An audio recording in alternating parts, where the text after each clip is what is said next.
Mesdames et messieurs, bonjour. Merci de nous rejoindre tout de suite. L'essentiel de l'actualité de ce mardi 17 septembre. Recensement de la population en 2020, un outil stratégique pour l'élaboration des politiques publiques futures. La première réunion de la Commission nationale de recensement général de la population et de l'habitat s'est tenue hier sous la présidence du ministre de l'Intérieur et des collectivités locales.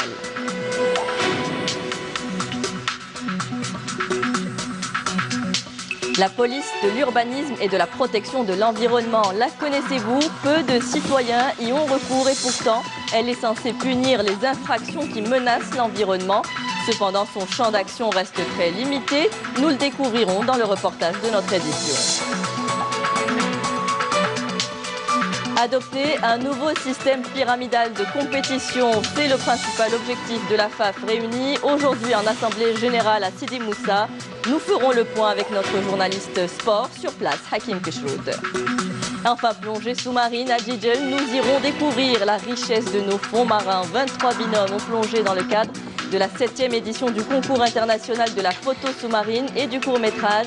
Une activité avant tout écologique. Bonjour à tous, merci de nous rejoindre. Tout d'abord, le ministre de l'Intérieur, des collectivités locales et de l'aménagement du territoire, Salah Eddine Dahmoun, a présidé hier la première réunion de la Commission nationale de recensement de la population. Il s'agit du 6e du genre depuis l'indépendance. Il faut savoir que le recensement est une opération d'utilité publique destinée à organiser la vie sociale et élaborer les politiques futures du pays. Les détails avec Naïma Chekchek. Un 6e recensement général de la population et de l'habitat est prévu en 2020, à même de constituer un outil stratégique pour l'élaboration des politiques publiques futures et améliorer les conditions de vie du citoyen. L'annonce en a été faite hier par le ministre de l'Intérieur, des collectivités locales et de l'aménagement du territoire, Salah Eddine Dahmoun, qui a présidé la première réunion de la Commission nationale de recensement général de la population et de l'habitat. Le ministre qui a relevé l'importance majeure de cette opération.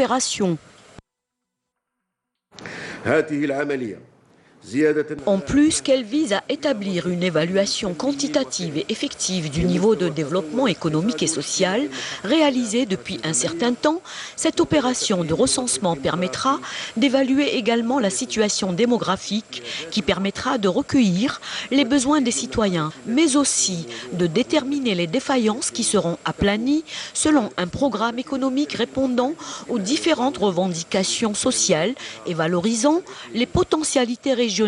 Ainsi, l'opération de recensement global des habitants et des centres d'habitation permettra aux autorités publiques de connaître le nombre d'habitants et leur répartition géographique à travers des statistiques qui déterminent toutes les spécificités sociales et démographiques et ainsi une connaissance précise des ensembles urbains et suburbains répartis sur le territoire national. Il va sans dire que tous les départements ministériels sont concernés par cette opération de recensement pour identifier les besoins des citoyens. Et c'est bien ce que précise le ministre des Finances, Mohamed Loukal, présent avec les secrétaires généraux de plusieurs départements ministériels.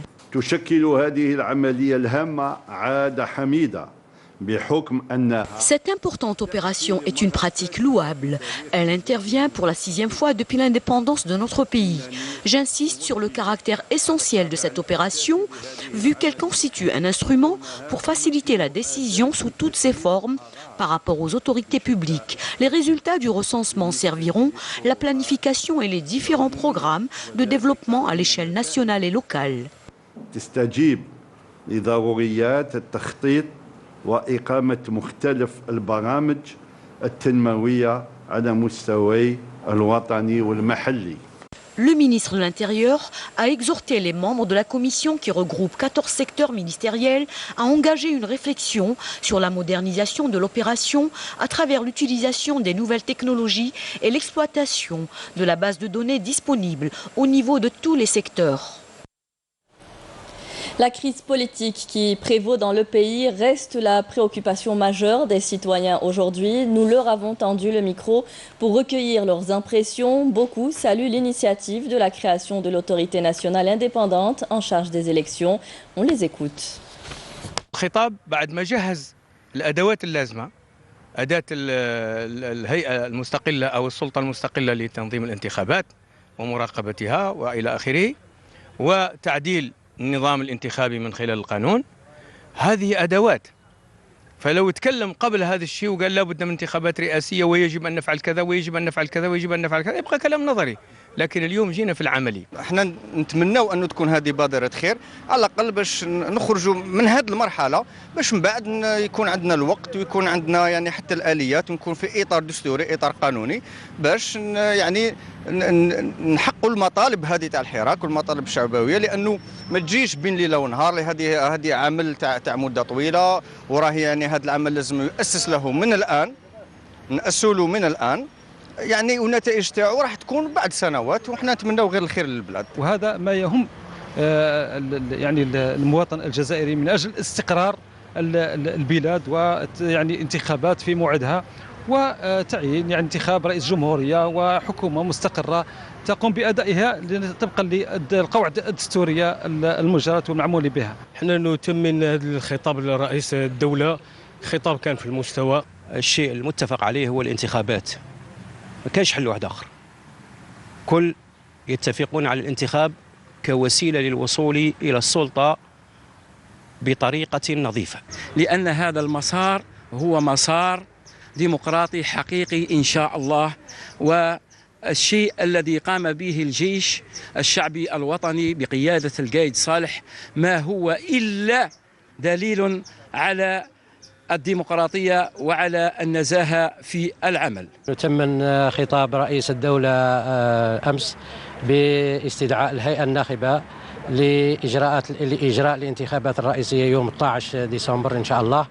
نتمنى للشعب الجزائري أن يكون في هذا الموعد إن شاء الله، والجزائر يعني يكون عندها رئيس جمهورية يعني منتخب شرعي من طرف الشعب الجزائري. ونتمن هذه المبادرة، ونتمن الانتخابات إن شاء الله تكون نزيهة وشفافة ديمقراطية. شنو ميرا تفرج غادي نشرا سلغ الخبار يدوث لها الرئيس نغ الدولة اني تغوصه السزهاي استفراحه مليح. شنو ان شاء الله نتمنى العبد الصالحي مرتايا هذه خدمتها مرتايا ان شاء الله، ونري لاباس ونري على خير ونتوقع عندنا الكل ونخدم ان شاء الله ثموت نغي السما المستقبل ان شاء الله. وشنو تقرا الحراك تقرا الناس اللي نسمع يوينوا خنفوف ثمورتايا يوينوا خنفوف ندمشوها داك روحنا مين وكلش باش نخدم ثمورتنا ونديروا الكل على خير ان شاء الله. وتحيه للجزائر. نحن نثمن خطاب رئيس الدولة السيد بن صالح الذي دعا الى الهيئة الانتخابية في حدود اجال لا تتجاوز 3 أشهر، وهذا يعتبر نجاح للجزائر. اليوم استمعنا إلى قرار رئيس الدولة بالإسراع في تنظيم انتخابات رئاسية في 12 ديسمبر 2019. ومن بين أهم ما جاء في هذا الخطاب أنه تم إنشاء سلطة مستقلة لتنظيم والإشراف على الانتخابات.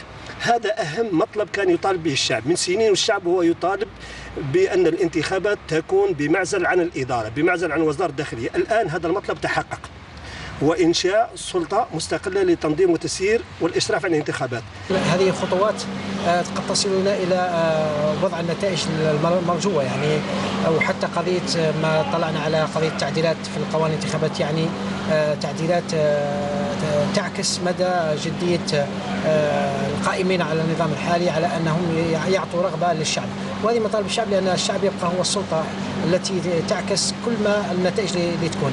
يعني انتخاب الرئيس هذه كخطوة أولى ضرورية جدا، وهذه مطالب الشعب من الأول. الانتخابات الرئاسية هو الحل الوحيد والذي يرضي جميع الأطراف، وكذلك الانتخابات الرئاسية التي تتمنها المؤسسة العسكرية التي تعهدت بمرافقة الشعب الجزائري حتى تحقيق مطالبه. رانا فرحانين بالقرار تاع استدعاء الهيئة الناخبة، وحنا نرى بأن هذا هو الحل والمخرج اللي راهي تمر به البلاد. ونتمنى إن شاء الله نختاروا رئيس بديمقراطية اللي راهو يشرف جميع الجزائريين ويختاروه ويختار بالأغلبية، ونطلبوا الهنا والأمن لبلادنا. خطاب رئيس الدولة دار اليوم، احنا ماذا بينا انتخابات وماذا بينا رئيس هالبلاد، واستقرار، وماذا بينا الشعب ثاني يلاقي فوتي باسكو يليق الفوت باش نديروا رئيس ونسقموا هذه البلاد، ونشكروا الجيش اللي واقف مع الانتخابات. ستتسم بالنزاهة، كما ندعو المواطنين للمشاركة في هذه الانتخابات بقوة، لأنها ستكون تاريخية والأولى من نوعها في الجزائر من حيث النزاهة والشفافية.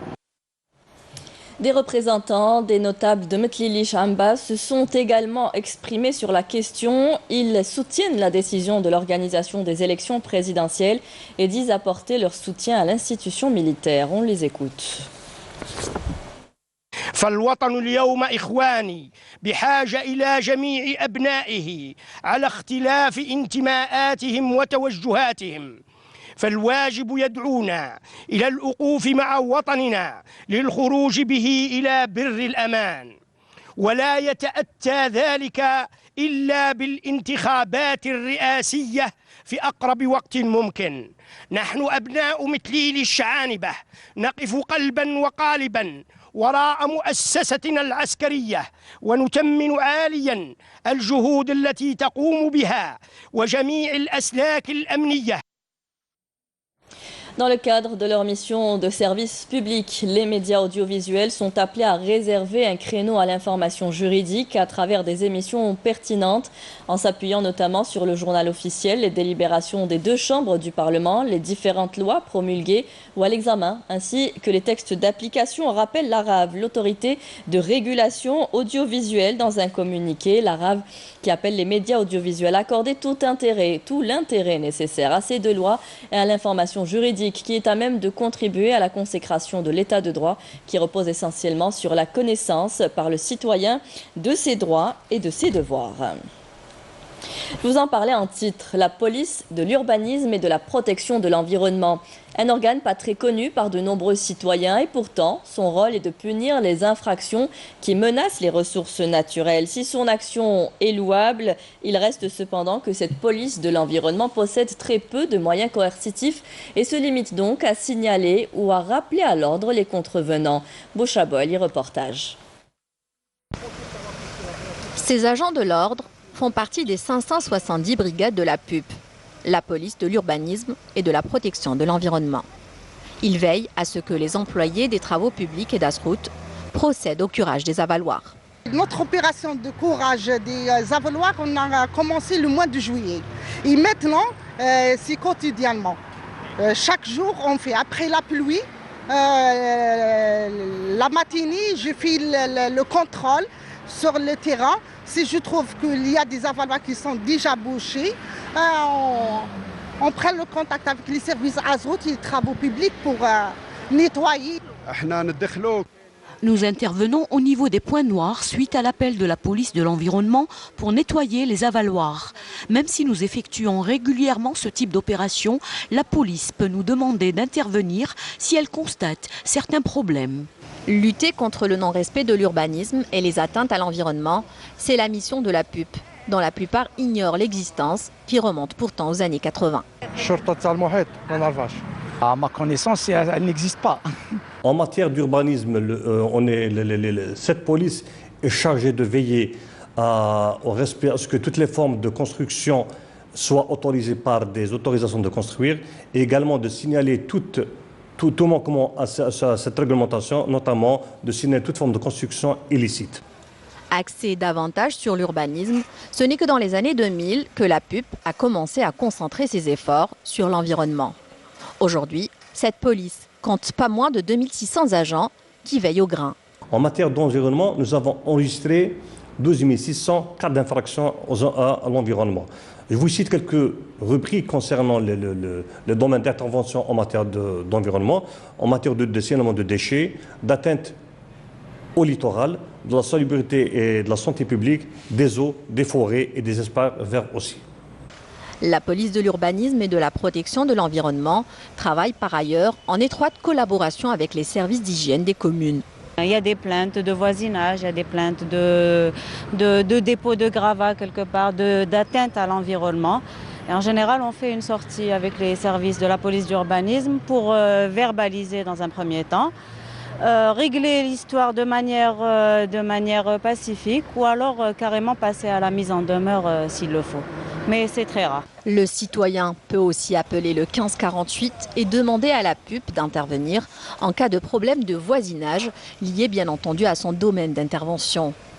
Mais si en matière d'urbanisme, la PUP a des prérogatives de cessation d'infraction, ce n'est pas toujours le cas en matière d'environnement. Concernant l'environnement, on a des mises en demeure. باش يصلح لافويت تاعو باش يرفد لي غرافا تاعو ما يخليهم سور لو تروطوار généralement quand on fait le constat si on donne ما على باليش حنايا mise en demeure verbal le citoyen ما كاش عندي مشكل مع le citoyen يرفد لو ساشي تاعو ويقول لك je le savais pas. Les mises en demeure verbales ne permettent malheureusement pas de mettre fin aux atteintes à l'environnement. Pour les experts, faire appel au bon sens des citoyens ne règle pas le problème. Il faut davantage de prérogatives et un pouvoir de coercition accordé à la police de l'environnement. On va parler de cette belle initiative. On dit que les bons gestes environnementaux s'apprennent à l'école. L'établissement Mostafa Ben Boulaïd de Blida l'a bien compris et s'est donné les moyens pour concrétiser son objectif, alimenter toute l'école en énergie propre. Des panneaux photovoltaïques qui ont été installés, ce qui permet d'assurer l'éclairage et le chauffage de toute l'école à moindre coût. Le reportage de Nsrine Ben Saïdi. Dans cette école primaire de Blida, on apprend à lire, à écrire et surtout à respecter l'environnement. L'établissement Mostafa Ben Boulaïd, le premier dans la région à avoir adopté le système de l'énergie solaire pour alimenter tout l'établissement en électricité. Cette école arrive à produire une quantité d'énergie de près de 4000 watts, suffisante pour couvrir les besoins de l'établissement en matière d'éclairage et de chauffage. C'est une permet d'avoir la lumière sans frais. Les énergies renouvelables sont des énergies propres qui ne génèrent pas de pollution et qui ne coûtent rien. Il y a plusieurs sources d'énergie comme l'énergie hydraulique et l'énergie solaire.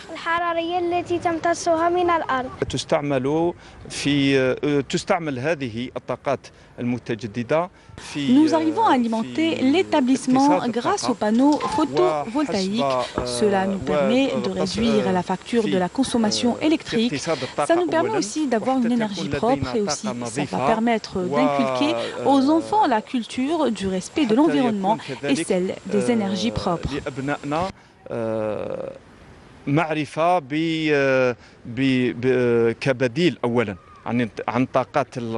Chargée du projet, l'entreprise Metija Inara a mis en service jusqu'à présent 6 écoles primaires au niveau de la wilaya de Blida, fonctionnant à 100% grâce à l'énergie solaire, en leur assurant tous les équipements nécessaires, à savoir panneaux hybrides et générateurs.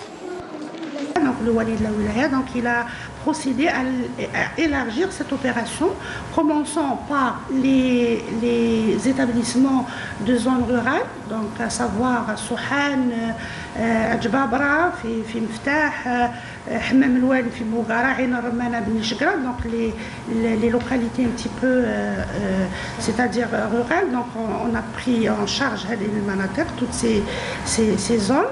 Donc, plus les nouvelles écoles. Cette opération sera généralisée prochainement à travers tous les établissements publics de Blida et aussi pour l'éclairage public. Une démarche qui vise à économiser l'électricité en trouvant une énergie alternative propre et renouvelable.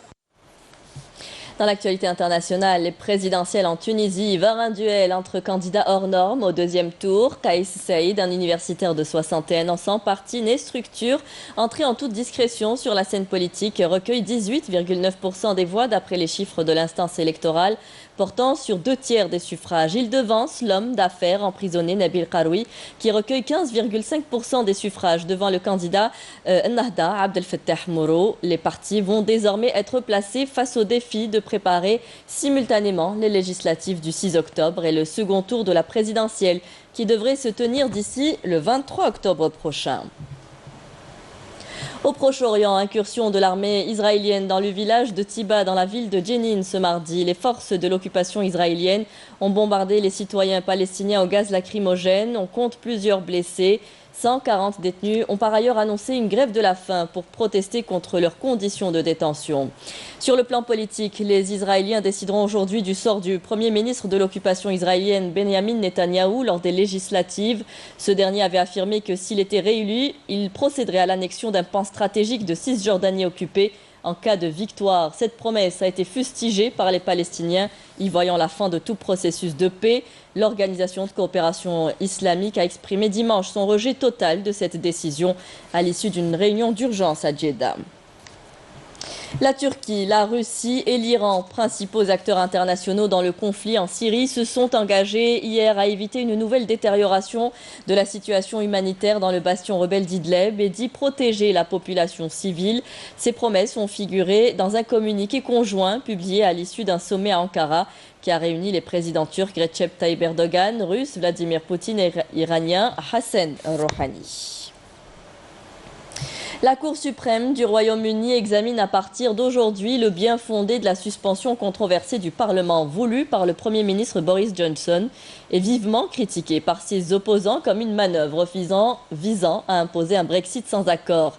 À 44 jours du divorce prévu avec l'Union européenne, le scénario d'un Brexit sans accord reste ouvertement envisagé par Boris Johnson malgré certaines prévisions alarmantes établies par son propre gouvernement de pénurie alimentaire, de médicaments et de risques de troubles publics.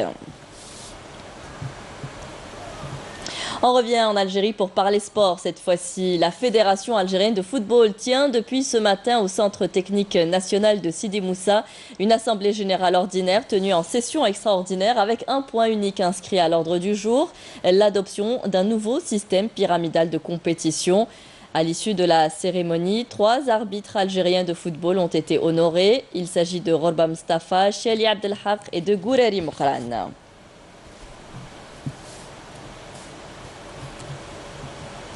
Et nous avons en direct avec nous notre spécialiste maison Hakim Keshroud. Hakim, bonjour, vous êtes sur place. Ce système pyramidal de compétition a pour objectif de sauvegarder le professionnalisme. Pouvez-vous nous en dire plus ? Bonjour Feriel, bonjour à toutes et à tous. Et oui, ici au Centre technique national aujourd'hui, donc cette réunion, ou plutôt cette assemblée générale extraordinaire organisée par la Fédération algérienne de football. Sur 125 membres conviés, 98 ont répondu présents, 27 ont répondu absents. L'objectif de cette réunion, on en avait déjà parlé il y a quelques temps de cela, on en avait parlé lors du symposium du football national, c'est ce changement au niveau de cette pyramide du championnat professionnel algérien. L'objectif de la fédération algérienne n'est pas d'imposer sa manière de voir des choses. Elle propose aujourd'hui aux différents clubs, aux différentes ligues régionales et nationales un nouveau système de championnat. L'objectif primordial avec cette réunion aujourd'hui, c'est l'adoption de cette nouvelle formule du championnat. Un championnat avec une Ligue 1 composée de 18 clubs, une Ligue 2 composée de 2 régions, la région sud-est et la région sud-ouest, à savoir qu'il y aura seulement 2 équipes de la Ligue 2 qui accéderont en Ligue 1. Une résolution, une proposition de la fédération algérienne qui va permettre surtout aux clubs du Sud, qui ont été peut-être marginalisés depuis un certain temps, de pouvoir prétendre à jouer parmi l'élite sur un plan financier également. Cette nouvelle manière de gérer le football national va intéresser certains clubs de Ligue 1, certains clubs de Ligue 2, eux, préfèrent rester dans l'ancienne formule de championnat avec une Ligue 1, une Ligue 2 et puis la DNA, l'interrégion. Aujourd'hui, la fédération algérienne qui veut préserver et qui veut emmener le professionnalisme algérien vers un autre niveau, veut imposer ou veut proposer donc cette nouvelle et ce nouveau schéma et système de championnat avec une Ligue 1 professionnelle composée de 18 clubs et de Ligue 2, la Ligue régionale centre-est, centre-ouest. Reste à savoir, est-ce qu'aujourd'hui les membres du bureau fédéral vont adopter cette nouvelle formule proposée par la Fédération algérienne de football ou non. Ce qui est sûr, c'est qu'un grand nombre de présidents, eux, sont d'accord avec cette nouvelle formule qui va leur permettre et permettre à leur région de prétendre à jouer parmi l'élite. Voilà ce qu'il en est pour l'instant. On attend donc la fin des votes, la fin des décisions qui vont être prises et on aura d'autres informations à vous fournir dans nos prochaines éditions. Merci Hakim pour toutes ces informations et je vais répondre à votre question puisque nous venons d'apprendre que cette nouvelle formule a été adoptée à 97 voix sur 98. Et pas loin du sport, nous allons parler de cette activité physique, la plongée sous-marine, qui se transforme aujourd'hui en une activité écologique par excellence. Il y a une semaine s'est tenue la 7e édition du concours international de la photo sous-marine et du court-métrage. 23 binômes ont été constitués, dont un Tunisien. Objectif principal, sensibiliser sur la protection des fonds marins. Hichem Daou nous revient avec ces belles images où on découvre la richesse faunistique et floristique marine. Reportage.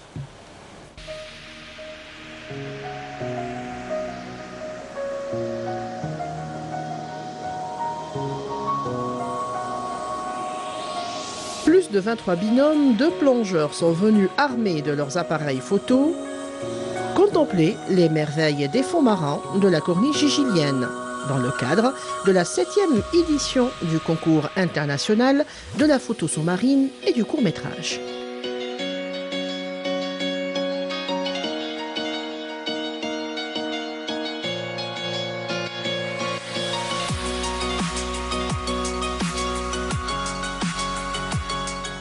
L'intérêt de cette édition, donc, c'est toujours de lancer le message de préservation, de protection de ce monde subaquatique, des différents écosystèmes. Le coup d'envoi de la compétition, qui a connu un nombre record de participants, a été donné par le Wali de Gigel, parrain de cette 7e édition. Je tiens à l'occasion pour féliciter tous ceux qui ont participé.